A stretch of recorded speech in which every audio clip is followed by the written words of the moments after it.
गुरुजी राधे राधे, राम राम। गुरुजी मेरा गधा कहाँ है? कहा गधा?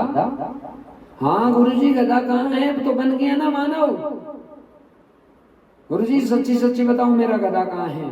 अरे मैं पेड़ के ऊपर यहाँ पे बांध के गया हूँ, आपके भरोसे में गधा छोड़ के गया हूँ, मुझे तो मेरा गधा लौटाओ अभी का भी, और नहीं लौटाओगे तो फिर मैं पुलिस केस करके आऊंगा।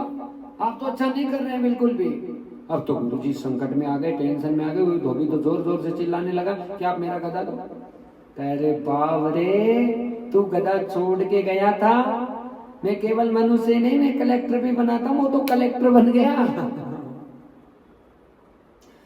कहा गुरुजी मेरा गधा तो मनुष्य बनाने के लिए छोड़ा था, कलेक्टर बन गया। अरे इतना पढ़ लिया, इतना लिख लिया कि कलेक्टर बन गया।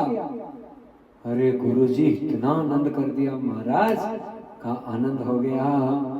हाँ कहा वो तो कलेक्टर बन गया जयपुर में। अब महाराज कहा जयपुर में कलेक्टर बन गया तो चलो जयपुर।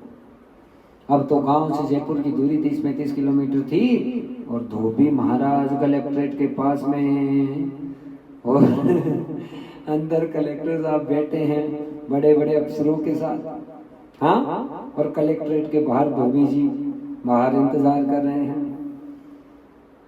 कहा मैं अब कब जाऊं और मेरे गधे से मिलूं, वापस मेरा गधा मुझको मिल जाए, प्राप्त हो जाए।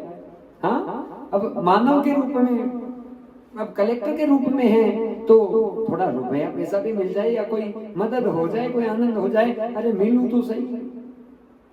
अब तो महाराज यहाँ कलेक्टर साहब की मीटिंग चल रही थी, कलेक्टर साहब बैठे थे, उनके बड़े बड़े अफसर बैठे थे।